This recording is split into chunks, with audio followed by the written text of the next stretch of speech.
Well, hello and welcome to Polity Matters. My name is Ben Ratliff, and today I am joined by Jared Nelson and Scott Edberg, and we are glad to be back together again. It feels like Scott's been in and out of town as we've been recording. We saw each other at General Assembly, but it's just been a long time since we've been in the same virtual room together, and we're glad to be back together. We are, as if you've been paying attention, in the middle of a series that we're doing over the summer. I don't know if we have a name for it, guys, do we? Where we're just talking to other Presbyterians about how they're Presbyterian. And after we stop recording, we compare and see who's the real Presbyterian, but we're not giving y'all those conversations. We are glad to have with us today from the Orthodox Presbyterian Church, Reverend Andrew Miller, joining us to discuss with us the OPC GA and give us some insight into their denomination and what's going on there. And I'll just say before I ask Andrew to introduce himself, we've done this now with a gentleman from the ARP and from the EPC. This has been extremely encouraging to me. I was just telling Jared earlier, just talking with the teaching elder from the EPC was a great encouragement. I sometimes forget about the EPC, which is a whole nother conversation, I suppose. But it was good to be reminded of what's going on there, and they need our prayers. And it's good to, as Andrew was talking about before we hit record, this coming together as brothers, even though we're in separate denominations, is a good thing to do, and it honors the Lord. And so we're glad to have these conversations. Andrew, I'm talking too much already. Why don't you talk a little bit, introduce yourself to us, tell us who you are, where you're from, how you got to where you are, about your family, you know, all those different things that people want to know. Yeah, thanks for having me on. It's a long story in some ways, a short story in other ways. I mean, my wife and I actually grew up in the PCA, so we're pretty friendly with all you guys, and have a lot of friends in the PCA. So appreciate the relationship we have. But I grew up in the PCA, and then went off to college at Grove City College. Went from there to seminary in California, Westminster in California. And then I was ordained as a pastor in 2014 in Fredericksburg, Virginia, in the OPC there, Bethel Reformed Presbyterian Church. So I pastored there for about a decade, because I was a year-long intern there first, and then a pulpit supply. So all told, we spent about 12 years in Fredericksburg. And then just last year, took a new call to be a regional home missionary up here in central Pennsylvania.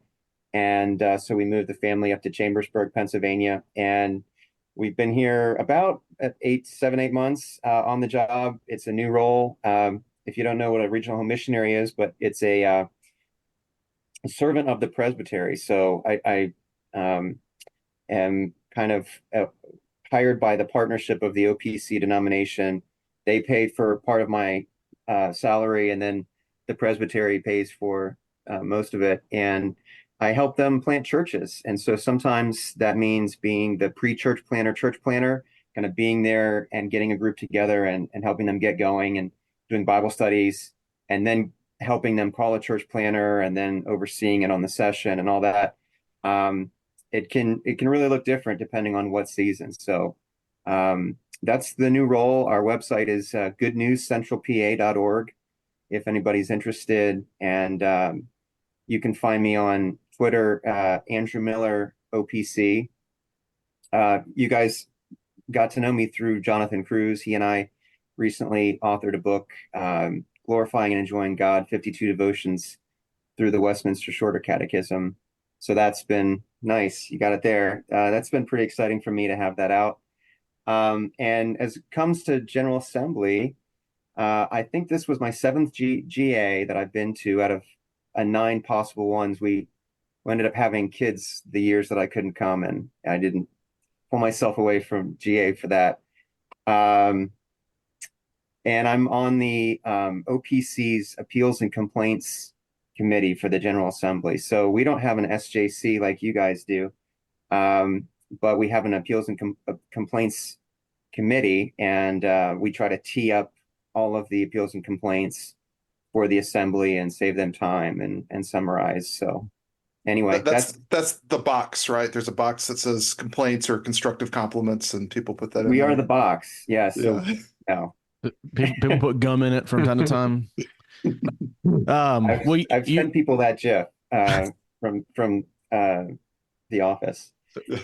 Sorry, well, go ahead. no, you're good. You were leaning into it a little bit there. One of the first things we want to ask you is about, in the world of Presbyterian churches and denominations, what sets the OPC apart? And maybe the big ones that we would have on our minds are sort of doctrinal standards and polity, and the particular ways those are worked out, and then maybe anything else that comes to your mind. Since you have familiarity with the PCA and the OPC, you probably have a great understanding of the differences between the two of us. Yeah, well, I love both. I mean, I tell people if you're choosing between the PCA and the OPC, then you're already winning, right? I mean, that's a great choice to be in a position to make. And some people call the OPC the quote only perfect church or the frozen chosen. You guys maybe heard that in the PCA too, but I like to point out that the OPC was the PCA before it was cool, in that our name was the Presbyterian Church of America, and then we got sued by the PCUSA and had to change it back way back 100 years ago. So, um, but no, to be serious, they're both great, and we have the same standards. There's a lot of fellowship between the OPC and the PCA. We're a lot smaller than you guys, about a tenth of your size. I mean, we have about 340 churches, 35,000 members, and I think you guys have around 300,000 members. I don't know, you guys would know better than me, but we're a Somewhere lot up there. smaller, Yeah. a lot less. I think of it in terms of just because of your size, you have a much broader range of um, church practice and church life, in terms of you've got churches with the praise band up there and all that kind of stuff, and then others that are much more traditional. And in the OPC, you have some variation, but there's a lot less variation, a lot more, a lot smaller tent in some ways than the PCA in my experience. And our GAs are very different. So we can talk about that in a few minutes as well. Yeah, what is the main difference between, so when the PCA gets together, we just had our GA and had I don't even know what the final count was. It was near 2,000 commissioners or something like that. And we hit And 2,100. yeah, Yeah. and so beforehand we have to do everything by committee because you can't have a deliberative body of 2,000 people, but you can of 100 or so. And so it's a big ordeal, although it's quick. We got ours done in a few days. It seemed like yours is quite of a different experience in the OPC. How is yours? How do you organize your GA differently than the PCA does? Yeah, it's intense. So we meet for about a week. We start on a Wednesday night, and then we go until Tuesday at lunchtime the next week. This time we extended it way ahead of time and went until Tuesday night. And so we're doing 5, 6 days of work. We take Sundays off, of course, but it's very different in terms of size. So the OPCGA is 150 people total, plus about 20 people, 30 people, depending on the year, who are committee representatives who don't have a vote. So this year, actually, I didn't have a vote. I was a committee representative. And so I got to go. But it's a delegated assembly, meaning that it's not just that you can choose to go to the General Assembly if you're an officer. Your presbytery has to pick you and select you. And so you're called a commissioner. So, in a sense, the presbytery's commissioned you to go and, vote your conscience at this higher level. So we don't really have any commissions that do the work. We do all the work on the floor. We heard 10, 11 appeals and complaints. And we have some mechanisms to save time. So, the very first thing we do is we pick a moderator, we decide on the docket. That's Wednesday night. We have a worship service, and then we get into that. And who Go was ahead. your moderator this year? It was JV Fesco. So he did a great job. Oh, I've heard of him.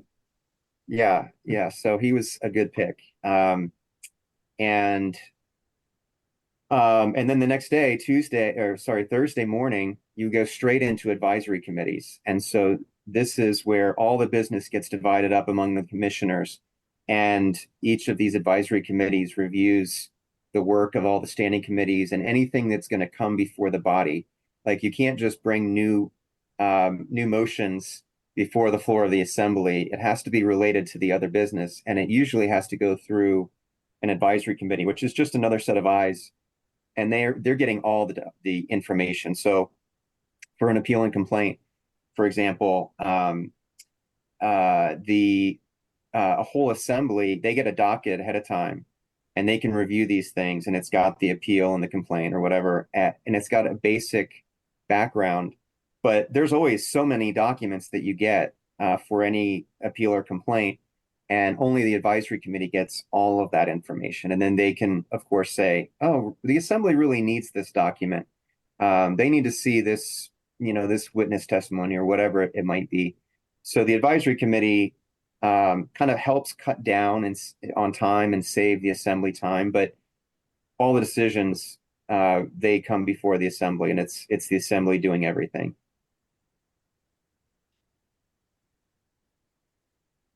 So what were some of your big ticket items this year at the OPC's General Assembly? What were some of the things that took up some of your time or that people were doing some prep work to get ready to deal with there?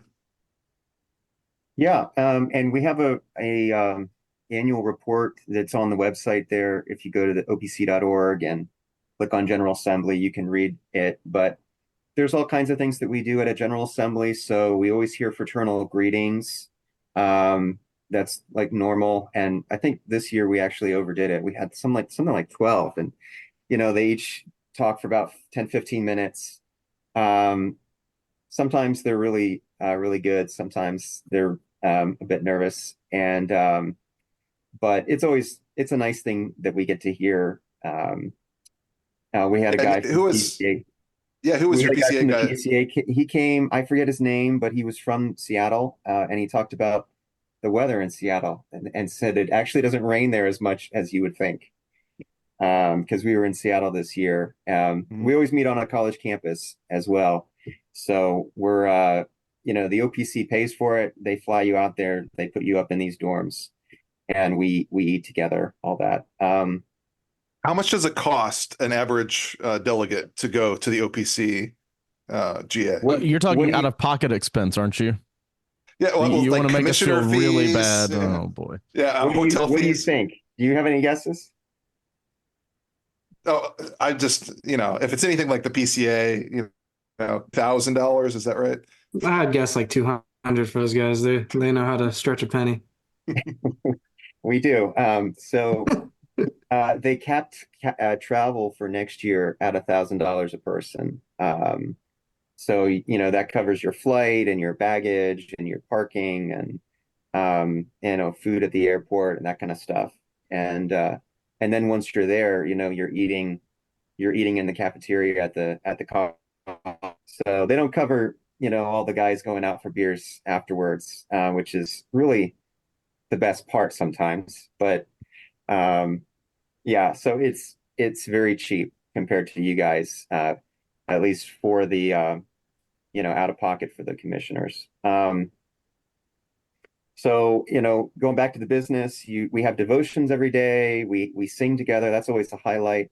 Hearing all these guys singing together, I'm sure that's a highlight for you guys too. And we hear reports from all of our committees. So home missions, foreign missions, diaconal committee, all these kinds of things. And yeah, we had a lot of big business this year in some senses. I don't know if you guys listened to the Reform Forum podcast about this year's GA, but one of the things that turned out to not be very controversial in one sense, in that we didn't really get into any debates, was that the Christian Education Committee had suggested changes to our ministerial recommended curriculum. And one of the things that the guys on Reform Forum pushed back on was that they got rid of the name Van Til from the apologetics criteria. And they also thought that they watered down the biblical theology aspect of it. And I say that it didn't end up being very controversial in that we simply it came up and we said, go back and keep thinking about this and bring us back something a little bit more thought out. So um, yeah, that was one of the items, but I can keep going. Any questions? Yeah, with that committee, is that also the one that was looking at a modernized version of the Westminster Standards? Did you guys ever figure out what you're going to do about that? Yeah, good question. So we didn't deal with that this year, but we dealt with that last year. And in good Presbyterian fashion, we kicked the can down the road another 7 years. So Seven. we don't do anything quickly. We're kind of like the Ents of the Presbyterian world, right? The ends. The OPC, we're so conservative that we're going to take 7 years just to think about changing our standards some more. So yeah, it for what it is what it is. And I don't know if you guys have any thoughts. Should we update our language? Because some guys were saying, well, this will affect our fraternal relationships if we have a modern version and all of our NAPARC brothers have an archaic version. And but it seems to me like the OPC just likes to set the trend, so you guys would soon follow, right? That's what I think. I don't think we would care much. We would just use it as needed. Well, I well, think you should the do it. You the should do the it. edition that you guys put out of the confession is one that I give to new members because I think it's Hmm. helpful for new members to be able to read it in a little bit more updated language. Nice. Yeah, I like to say we're a small church, but we have an oversized impact on the Reformed world. Maybe that's self-aggrandizing, but maybe it's self-consolation. I think as long as you guys go to GA for free, you can say whatever you want in front That's of right. us. Yeah, yeah.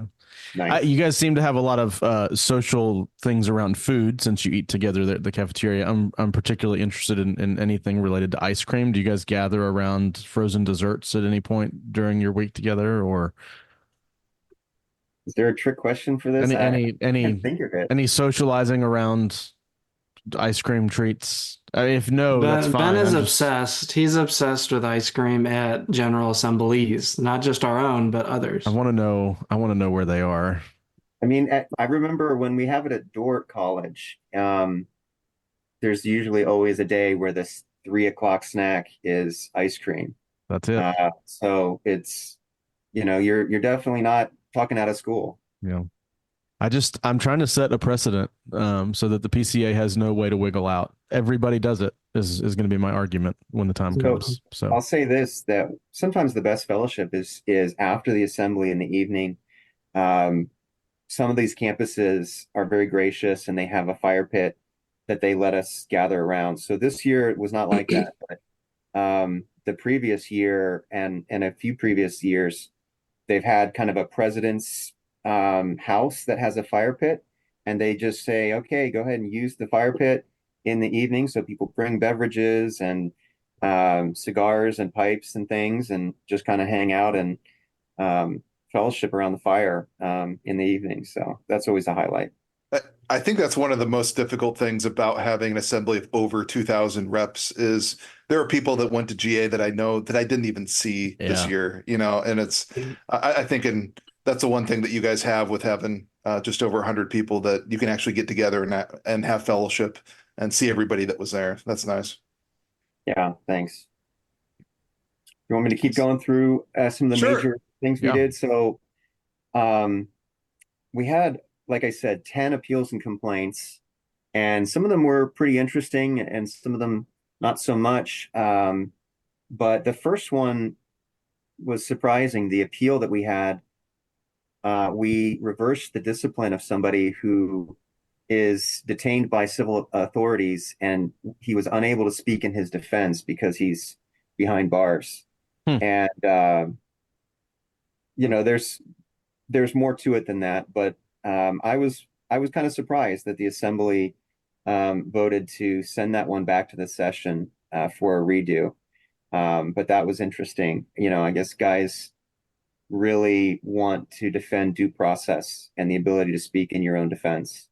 Um, and felt like that session maybe had rushed things until that person's legal trial, criminal trial panned out. The session seemed like they acted because they wanted to nip any kind of scandal in the bud. They had somebody arrested and they wanted to, do church discipline. So that was interesting.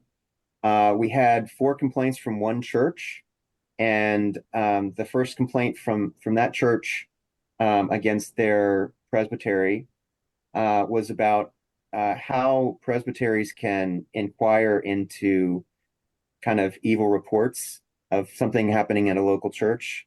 And the session thought that the visitation committee of the presbytery had been too negative in their report back to presbytery. And the assembly didn't seem convinced by that. And another related issue to that was whether or not a presbytery or a session could ask for help in investigating problems. So, say you have alleged problems at a session or a presbytery, what's okay in terms of getting help, and what do you need to do yourself? And how can you consult with others? It's one thing to do that with getting accounting help, and then what about when getting help involves kind of spiritual care? Like, would it be okay to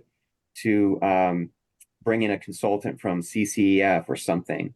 And the assembly narrowly denied the complaint about getting any help at all.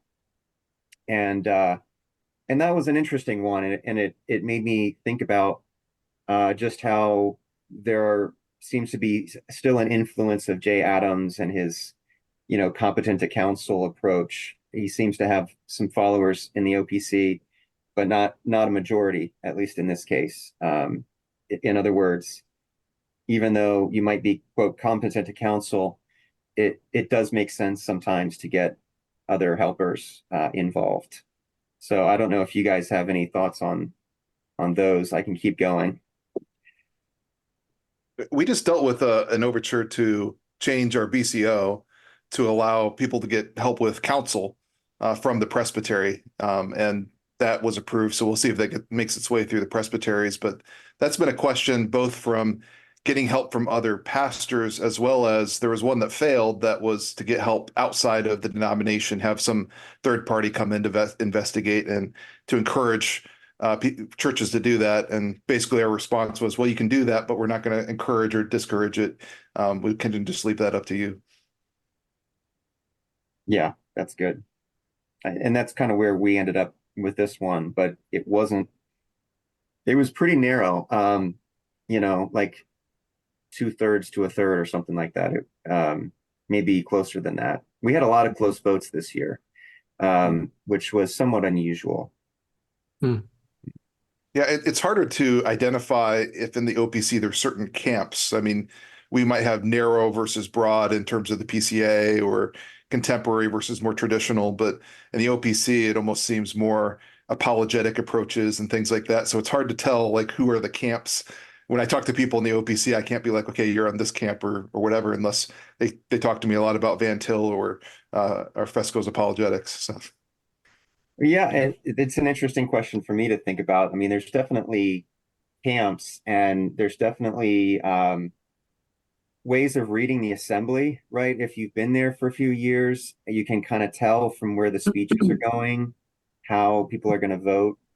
Some years it's easier, some years it's harder. And there are definitely camps, but I mean, they're different than in other denominations. I mean, everybody agrees on means of grace and some of this stuff, but it's more on the detailed things, kind of like this, right? The Jay Adams counseling approach, what is a pastor in their depth to be? There's probably some camps in terms of like complementarianism, and some that would be more comfortable talking patriarchy, and others who would say, let's not talk that way at all.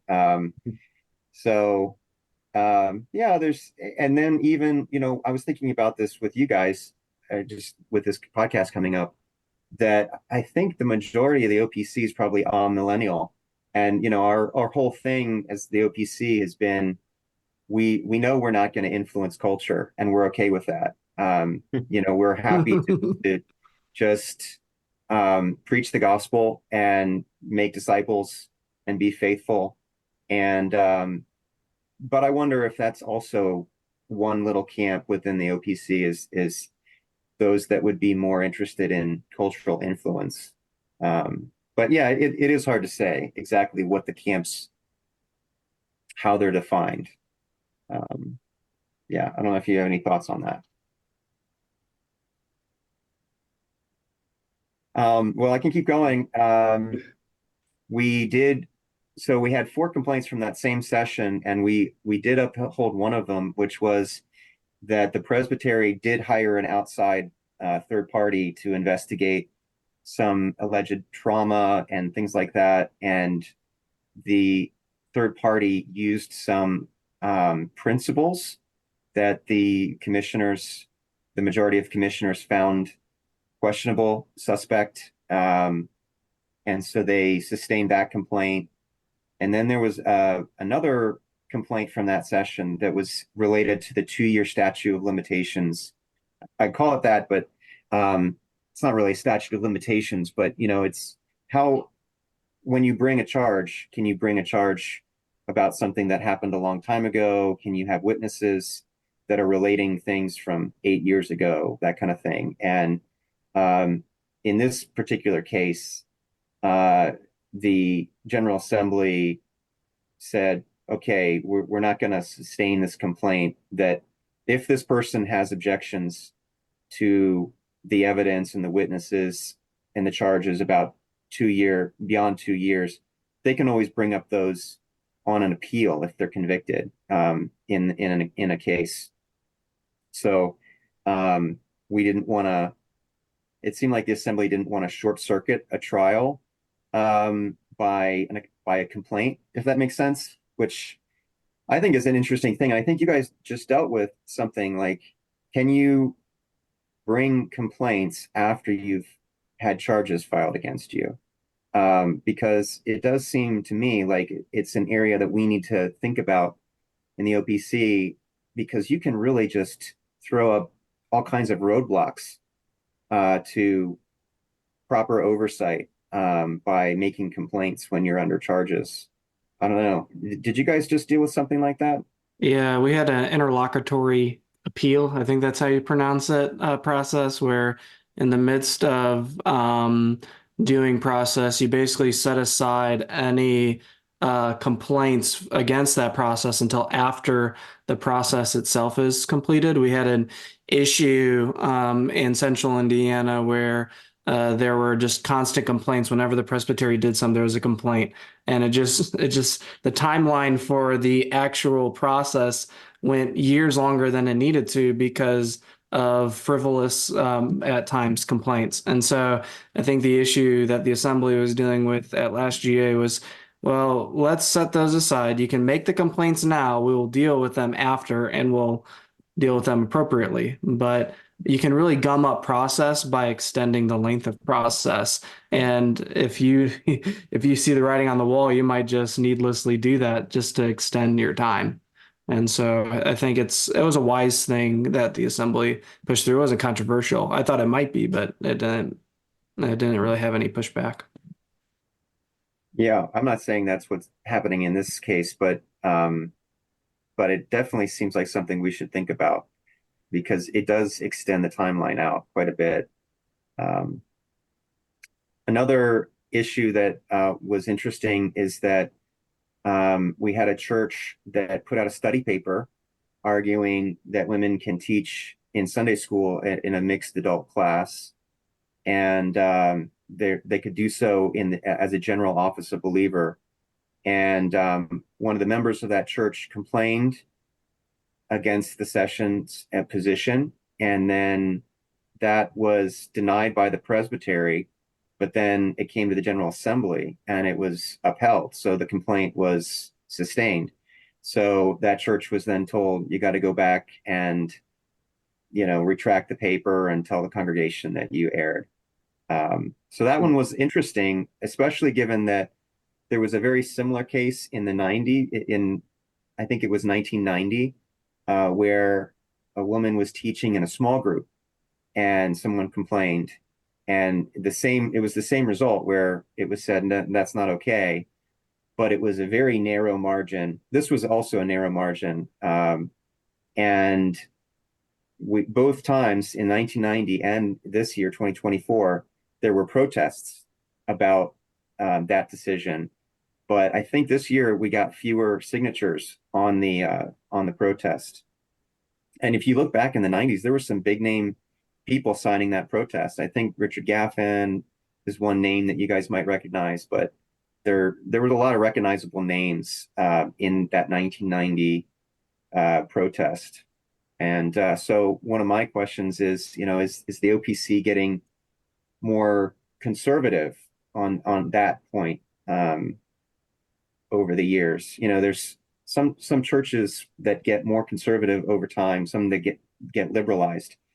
And there's certain things in the OPC that don't fly now that have been just fine in the past. I think about Old Princeton and theistic evolution, and certainly that's not okay as a view for officers now.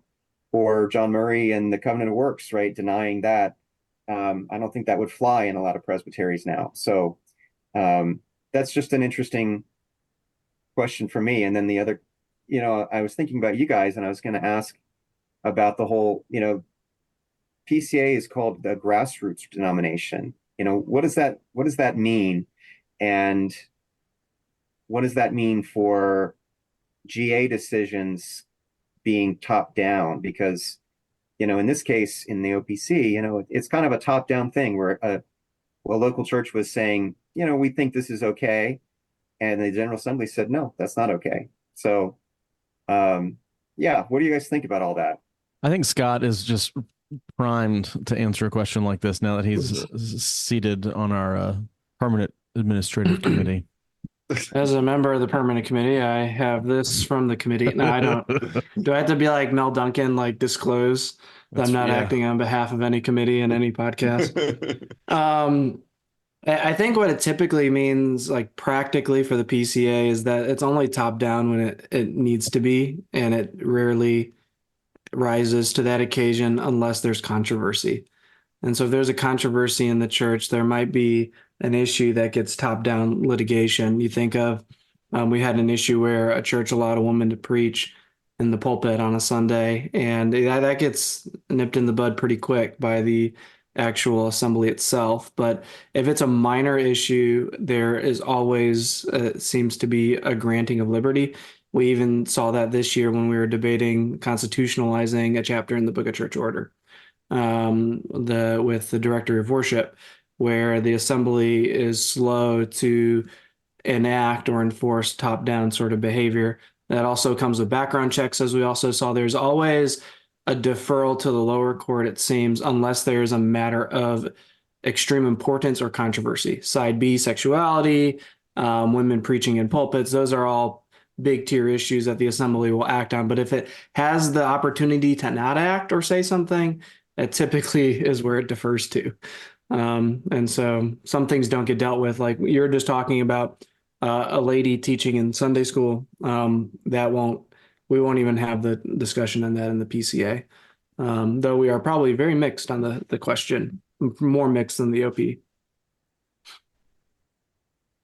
Yeah, I wonder if that would even get debated on the merits, or if it would be is our Constitution clear, or is this left up to the session? I think probably that would be where the debate would be whether or not the General Assembly has the the authority or the clearness in order to speak into it, rather than the issue itself.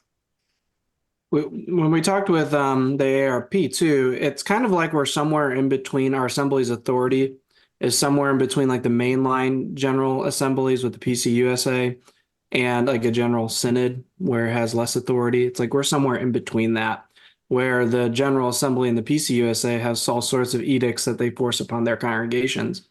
and just watching that this week. That's not so much the PCA. It seems like the PCA wants to err towards a synod type of authority, but it will, if necessary, flex the assembly's authority. Yeah, and that's an interesting question for us too, because I talked to one guy who was saying, well, it's not binding on me. Um, in other words, we upheld a complaint against one particular church. We didn't enact a policy. And so the question is, if we have other churches that actually put out the same paper or have the same practice, what are they liable for, right? I guess somebody could bring them up on charges and somebody could file a complaint that might have a good chance of being sustained. Um, but by doing what they did, the assembly didn't come out with a blanket policy. But it would be wrong for that church to keep doing what it's doing, because that would be thumbing its nose at its authority. Its fathers and brothers in the faith. So yeah, they're interesting questions. And one of the interesting things for this GA was that I felt like we were a little inconsistent on this question, because we had another complaint that was against a session that had enacted a policy that they would never admit Baptists into membership who were unwilling to baptize their kids. And, in both of these cases, it's kind of like, well, maybe you don't agree with them, but are we willing to let them kind of have freedom to come up with this policy? And that's what the assembly chose. They did not uphold that complaint. And they said, it's fine for this session to come up with that policy. We don't necessarily agree with it, but we will let them have that latitude. And yet the assembly didn't say that with women teaching Sunday school. I think just because of the air that we're living in with, a lot of people being afraid of feminism invading the church and that kind of thing. So, but it seemed a little inconsistent to me personally. Well, were there any other big ticket items, or also wanted to ask you, just kind of as an overview, looking at this General Assembly compared to some of the other General Assemblies that you've been to, what may be encouraging that you've seen in terms of trends, or what may be some challenges for the OPC in the future moving forward? Yeah, there were a couple other things that got a little bit of fireworks. We had a special committee on equipping church officers to protect the flock. So not quite as in-depth as your DACA report, but kind of putting something on the books. And then we also had, I think we created a study committee to talk about what's good and wise in the question of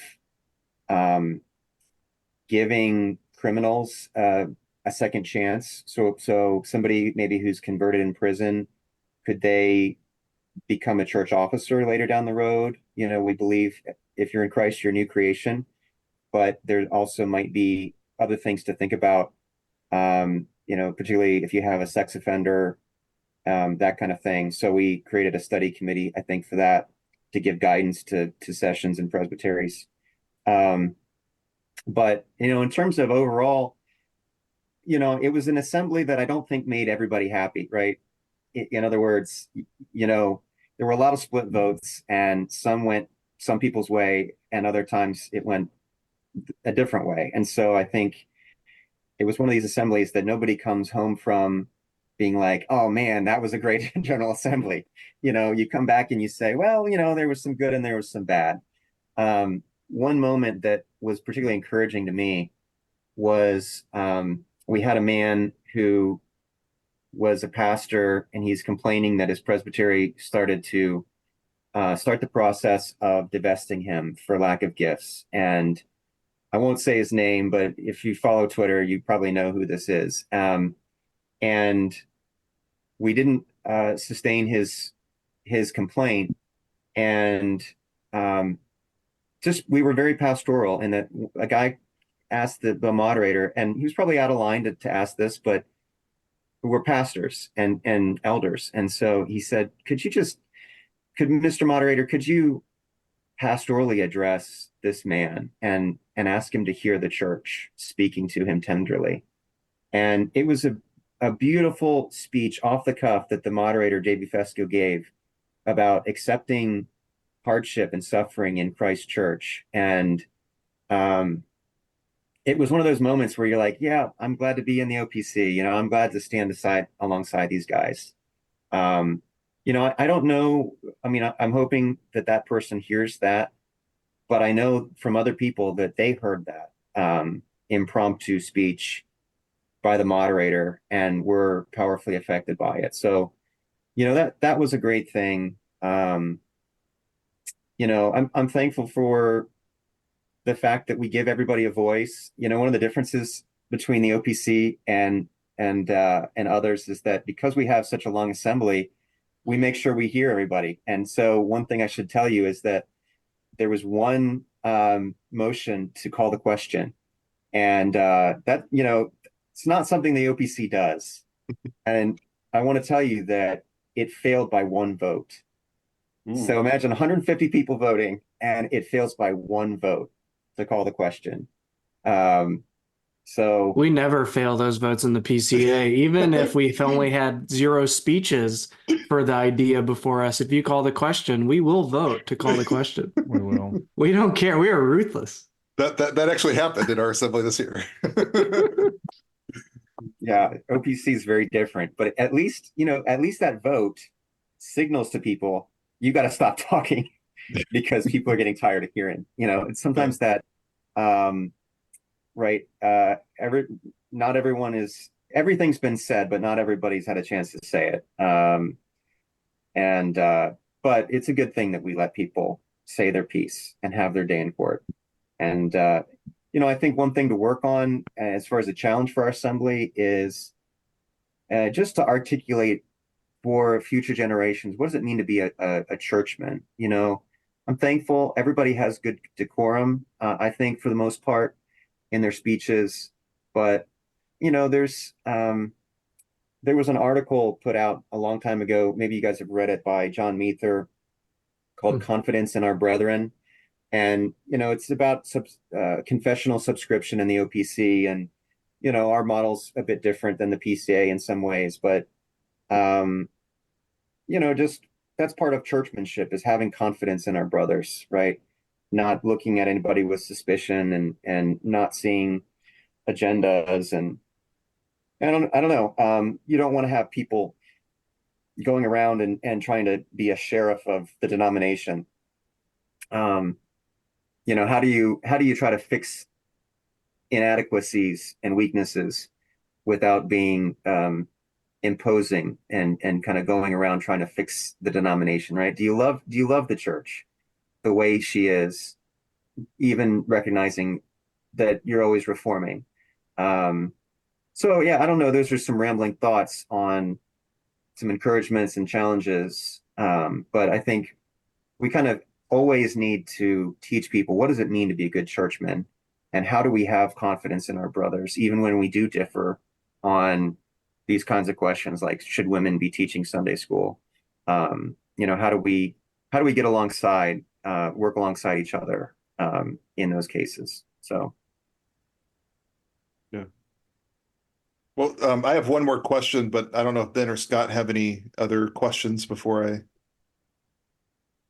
Have at it. Mine's a little bit random. So you guys work together with the URC to come up with the Trinity Psalter hymnal. Our church actually just adopted that about a year and a half ago.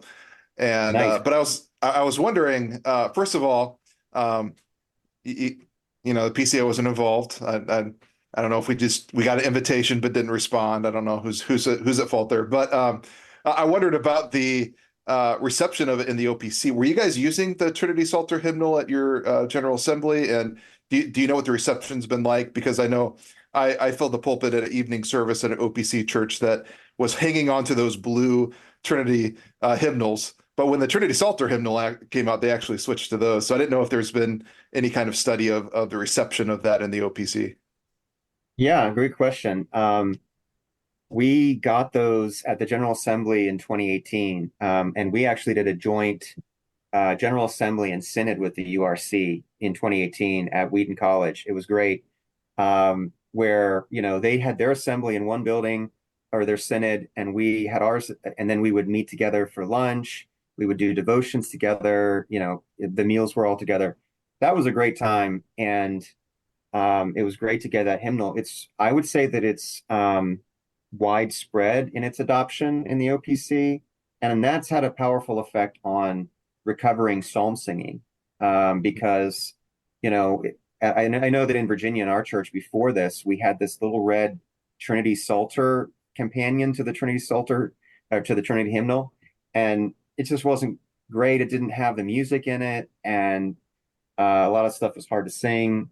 And this has really helped increase psalm singing in the OPC. I mean, in the church that I served in Virginia, every time we would worship, the first song we did was a psalm from the Trinity Psalter hymnal. So there's still some churches out there that are hanging on to the Trinity hymnal, and there's a few hymns in there that I wish made it into the Trinity Psalter hymnal, like the communion hymn, Till He Comes. That one is really good. Just that reminder that we're partaking of the supper until He comes, and one day He will wipe away all the tears from our eyes and do away with sin. But yeah, it's been a great blessing. It was funny because there was a lot of talk at that assembly about, is there a future of the URC and the OPC merging? And but it seemed like the URC was still kind of figuring out who it is. They're still a pretty young denomination, right? Only 30 years, if you want to call them that. They're not. They're kind of a confederation of churches, and in some ways, I think they're a lot more congregational than the OPC. I mean, for example, they have their members kind of do a little bit more of a subscriptional membership than the OPC. I mean, we just have these 5 membership questions about being a basic Christian.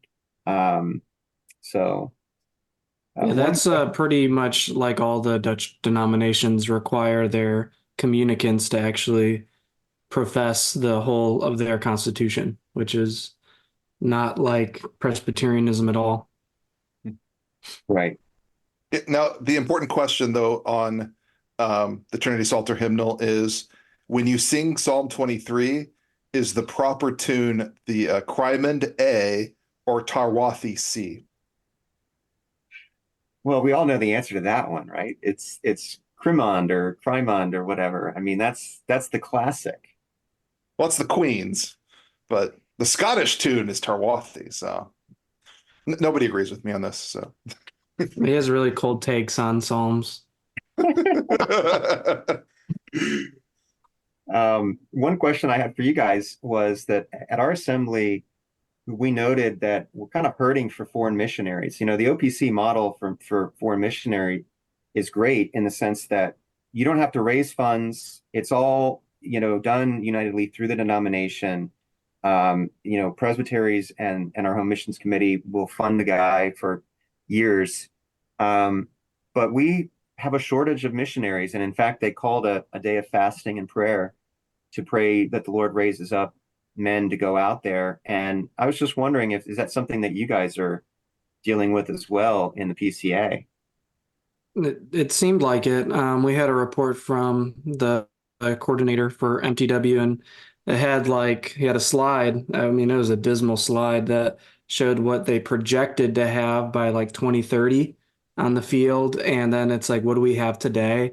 And it seemed like it was like a 10%. And it's like, well, we're halfway through the decade and you're missing at least 40% of what you projected. And so how are we gonna make up that difference within the next 6 years? Because we're so off. So we seem to have the same issue of trying to meet those kind of goals. Yeah, our model in the PCA is having individual churches support the missionaries more than just the denomination together, which has disadvantages, I think, to the missionaries in terms of funding. But there is an advantage to the church and that they have a connection to a missionary that they're praying for. When they come back, they make sure that they visit those same churches so that, those 10, 12 people that they're praying for throughout the year, that then they are coming back to see them. So I've gone back and forth. It's sometimes I want to be more like the OPC and fully fund them. And then there's other times that I'm like, it's good to see our missionaries and have the people in the congregation know about this one particular work in Cambodia that's happening, rather than all of them at the same time. Right. Yeah, there's pros and cons to both approaches. Yeah, I've often thought about that, just because sometimes that connection is missing, that you have to work harder for individual congregations to know about the work of each missionary. But the advantage is not having to go around fundraising and all that kind of stuff. So, Well, gentlemen, is there anything else we need to address, talk about, ask, criticize? Other than how can the PCA be praying for our OPC brothers? It's good. yeah, that's a good question. I think pray for us to flourish alongside you guys, right? It's not an either or thing. And I think ultimately one of the things that I try to emphasize is that, even in my new role, I'm serving a denomination and a presbytery, but first and foremost, I'm serving Christ, and not just a denomination. And so I think just praying that we would be growing and that our churches would be full of people singing God's redeeming grace, in the same way that yours are, right? And so I think just praying for us at all would be great. Just remembering we're out here, we're your little older brother or something, little older sister. But I think there should be a lot of love and cooperation between our two bodies, because at the end of the day, we're right next to each other on so many things. So yeah, just pray for us and work with us. We will pray for another joining and receiving for your sake. We will. We will. Just don't say no this time, okay? It takes two to tango, and Yeah. didn't it work out where one year you said no, and then the other year we said no? Yeah. And now that we're even, we can actually do a real ask next time. Now that we've gotten that out of the way. Well, I heard that Robert Godfrey had some kind of pan-reformed idea where you would have everybody join together in some sense, but then there would be kind of different synods. So there'd be like an OPC synod and a URC synod and a PCA synod. And I'm not sure what I think about that, but yeah. If that's the way we get synods, I'm on board. That would be the selling point. Synods are a terrible idea. Stop. Will you just stop? Oh, it's all for you, synods. Scott. No synods. We'll get ice cream sometime and talk about it. Oh, we don't need more bureaucracy. Stop. Anyway, as Kevin Corley would say, this podcast is over. Thanks for joining us. If you're interested in learning more about anything that we've talked about, check out the show notes. I'll put links to some of Andrew's things and places that you can find him. The book that him and the two other guys, right? Jonathan Cruz and what's the other author? Bill Bookestein. Yeah, we're really appreciative of that volume. They gave it to us at Twin Lakes this last year. It was a good gift. Andrew, thanks for coming on and spending time with us. You guys can check out the show notes in your podcast player. Go to politymatters.org and you can see them there as well.